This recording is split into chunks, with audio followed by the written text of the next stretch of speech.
Using functions to model relationships, Lesson 15. The notes review. The tables below represent linear functions. Find the missing values. We've done lots of examples of this. There are videos for Bellwork 14A, questions 3 and 4, which are just like this. There are videos for the Lesson 14 worksheet. That was questions 11 through 14. And then Bellwork 11B, questions 3 and 4 are just like this. So you have plenty of examples to look from and places to find other resources to help you complete these if needed. I'm going to help you get started on number 1, and then you'll finish number 1 on your own, and number 2 you'll be completely on your own. We want to find the missing values. In order to find the missing values, we have to find the equation.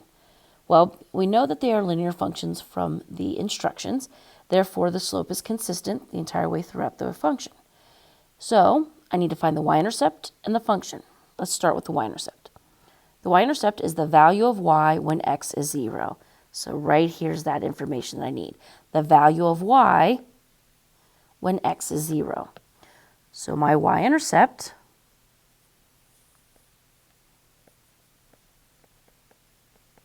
which we call b, is 7. Now I'm going to use these two ordered pairs to find the slope. In other words, this would be like x1, y1, x2, y2. So I'm going to take y2 minus y1. 7 minus 16 is negative 9. Then I'm going to take x2 minus x1.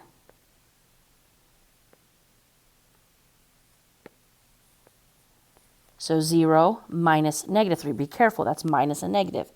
So 0 minus negative 3 is 3. So my slope,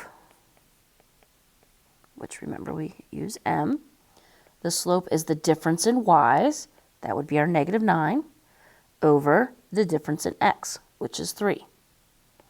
Negative 9 divided by 3 is negative 3. So I'm going to use this and this to help me find my equation. Y equals mx plus b. Y equals mx plus b. So my equation would be y equals m, which is negative 3, oops, put the x, and then plus b, so plus 7. Y equals mx plus b. So my equation for number 1 is y equals negative 3x plus 7, and I write that for both sides because I need to find both g and h. All right, g, that information is right here. So what do I know? I know that g is the x-coordinate and 28 is the corresponding y-coordinate. So g is the x-coordinate with 28 as the corresponding y-coordinate. What I'm going to do is I'm going to take that 28 and I'm going to plug it in for the y. So this would be 28 equals negative 3x plus 7. This is now a two-step equation. Take your constant to the other side of the equation first, then divide. So that will be your value of g.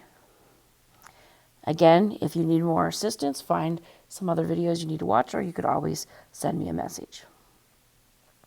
All right, for h, what do I know for h? Well, here's the information right here. H is the y-coordinate, and 2 is the corresponding x-coordinate. H is the y-coordinate, and 2 is the corresponding x-coordinate. So I'm going to take 2, I'm going to plug it in for the x.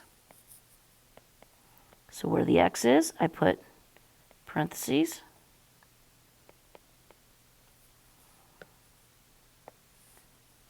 and I put in the 2. And this one's great. This is easy. Just put it all on your calculator.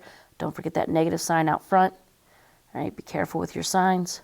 Put it on your calculator, write it beside the H. And then don't forget, your final answers need to be written at the top. Okay, so you're going to complete number 1, and how I did number 1 is the same way you would do number 2. If you have any questions on those, let me know. Questions 3, 4, and 5. It says determine if the equations below represent linear or nonlinear functions. For each linear function, state the slope and y-intercept. So if it is linear, then you state the slope and y-intercept. Only if it's linear. It says first solve for y. In other words, we need to get it so it's y equals mx plus b. Because if it is of the form y equals mx plus b, then it will be a linear function. Real quick before we do this, let's look at the notes. These were types of non-linear functions. Look at these. If it has an exponent, it will be nonlinear. If it has a root, it will be nonlinear. Again, exponents, nonlinear.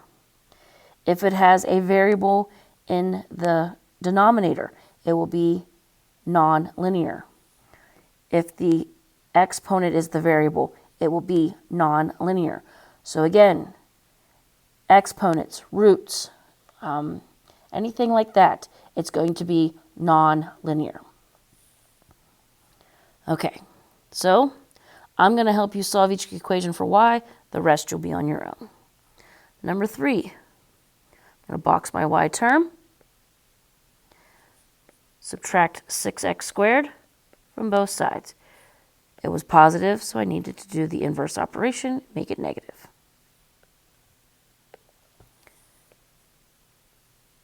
Bring down the 2y equals negative 6x squared and the negative 18 are not like terms, so I just bring them down. Last step, divide everything by 2.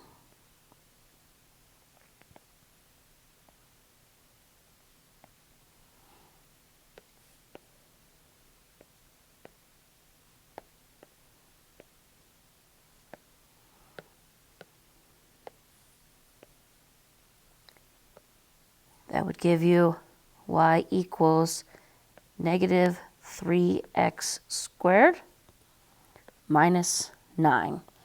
Okay, so take a look at that.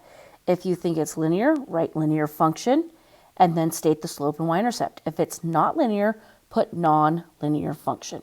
Pause your video and do that now. Number 4. Number 4, it's one step to get y by itself, to isolate the y, and that's to divide everything by negative 3.